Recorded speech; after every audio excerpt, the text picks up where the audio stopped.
Amigos, estamos de vuelta en No se diga más a través de Rumba 98.5. Les recordamos que estamos conversando con el doctor Antoliano Peralta, consultor jurídico del Poder Ejecutivo, a propósito del cumplimiento del primer año de gestión en la presidencia del señor Luis Abinader. Doctor Peralta, una de las menciones que hizo en su primera participación hace unos minutos, usted hablaba entre las metas que ustedes se han puesto en el área jurídica, está el impulso de los referéndum consultivos. ¿Cuál es el plan en este sentido?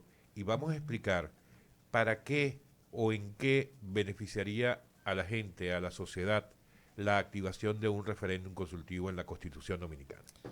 Bueno, perdón, el referendo para españolizarlo, ¿no? Quitarle el latín referéndum. El referendo es una figura jurídica que existe en la Constitución y que debe estar regulado porque la Constitución es un marco general. Si no hay una ley que regule las disposiciones que, que constan en la Constitución, entonces no hay forma de aplicarlo. Por ejemplo, si me permiten poner un ejemplo, la Constitución Dominicana dice que hay que celebrar abrir la Asamblea Electoral cada 4 años para elegir a los alcaldes, que yo qué, diputados, senadores, el presidente. Ahora, ¿cómo se hace eso si no hay una ley electoral que diga cómo se va a hacer? La Constitución apenas lo manda, lo ordena y deja en manos del legislador ordinario establecer cómo se va a hacer este procedimiento. Entonces, eso mismo pasa con el referendo. Ahora mismo no se puede hacer un referendo en la República Dominicana, aunque está contemplado en la Constitución. Entonces, específicamente, el referendo consultivo, que es lo que me pregunta, es una consulta al pueblo, a la gente, a los votantes, que no necesariamente es vinculante. Pero si, por ejemplo, hay una ley que se somete al Congreso y los legisladores quieren someterlo a la consulta del pueblo, hay que someter una ley que ordene eso. Y esta ley abre el referendo como si fueran unas elecciones. Entonces, esto no es vinculante, pero los legisladores tienen un indicador de cuál es la voluntad del pueblo y sería, lógicamente, una burla cruel a la población ponerlos a votar y que después ellos no aprueben lo que sea.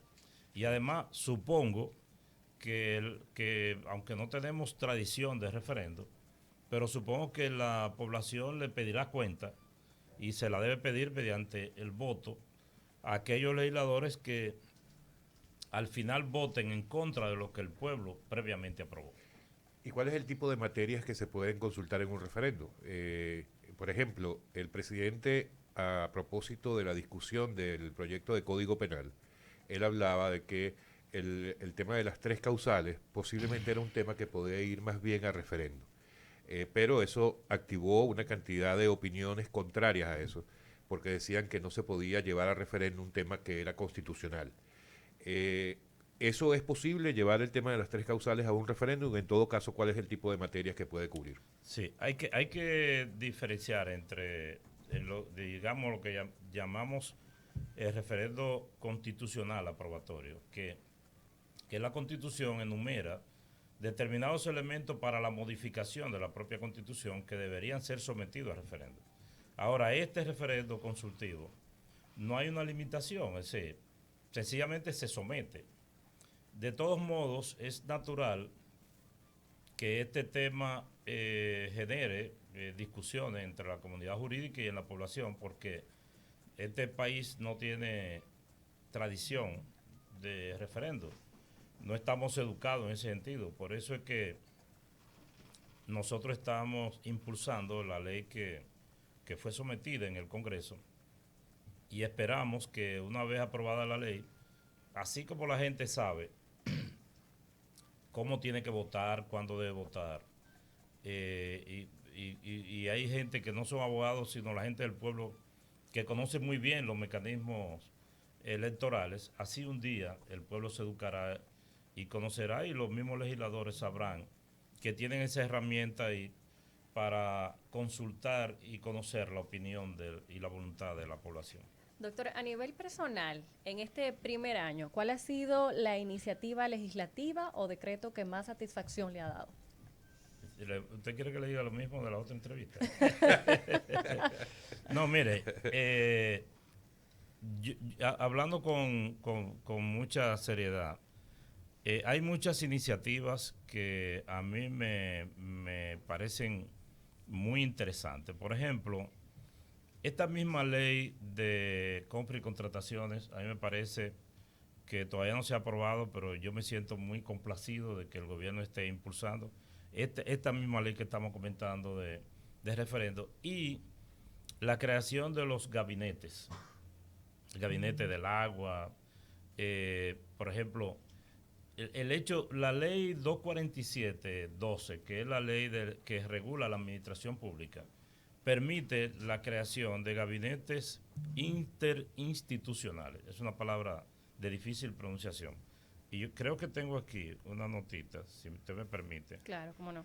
Eh, Estamos conversando con Antoliano Peralta, consultor jurídico del Poder Ejecutivo, aquí en No Se Diga Más. Tenemos nuestra línea telefónica disponible, el 809-682-9850. Mire, el gabinete de transparencia, el gabinete de la mujer, el gabinete del agua, el gabinete de salud. Fíjese que, ¿qué es un gabinete?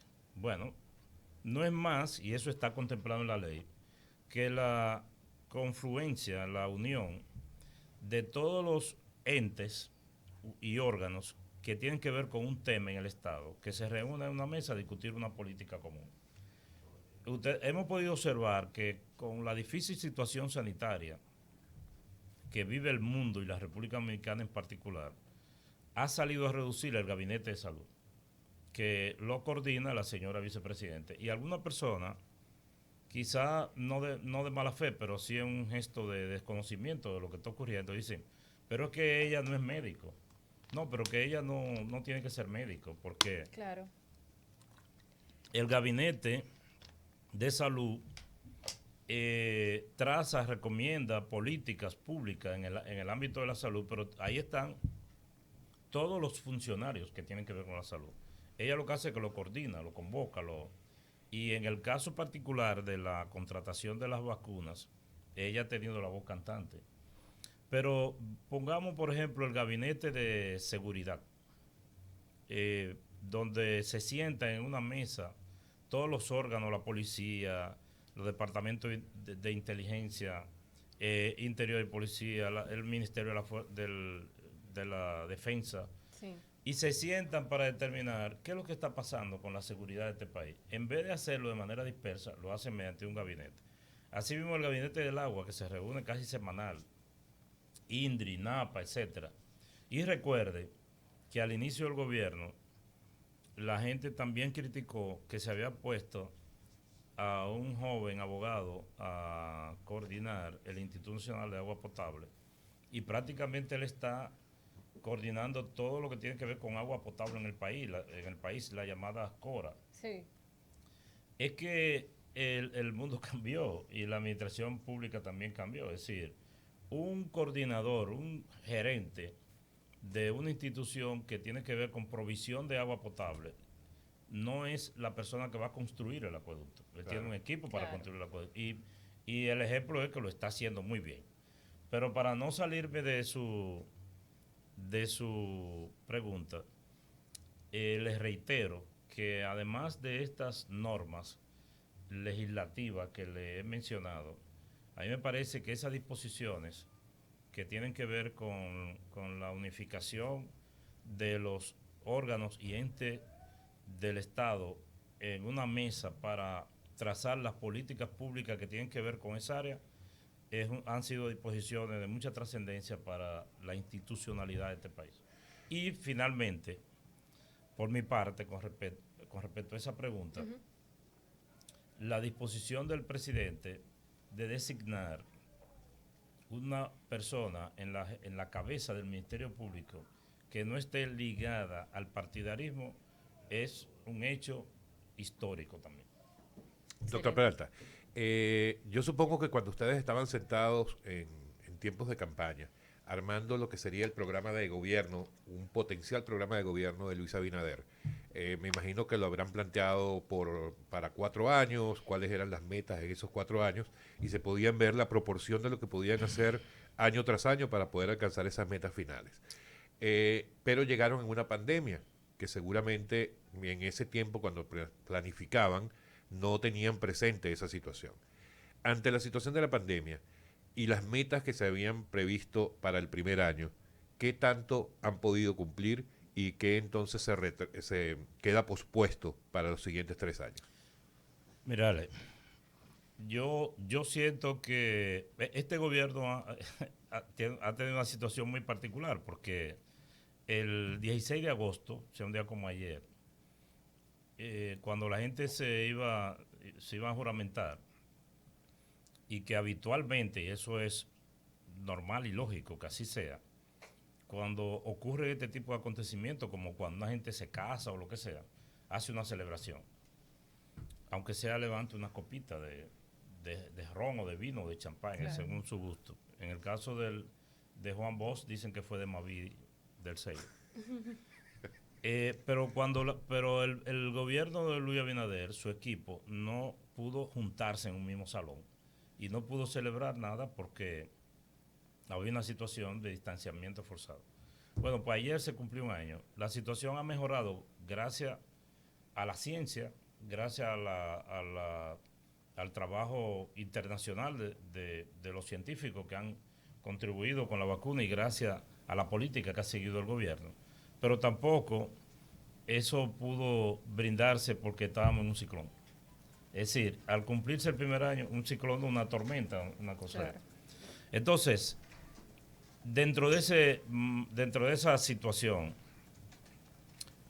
tomando en cuenta la situación de dificultades, yo creo que el gobierno ha sobrepasado sus expectativas. Muy bien. Estamos conversando con el doctor Antoliano Peralta, consultor jurídico del Poder Ejecutivo, a propósito del cumplimiento de este primer año de gestión del presidente Luis Abinader. Nos quedan unos minutos todavía, doctor Peralta, después de esta última pausa del programa, pero ya vamos a volver con él. No se diga más. Pa' que no se diga más.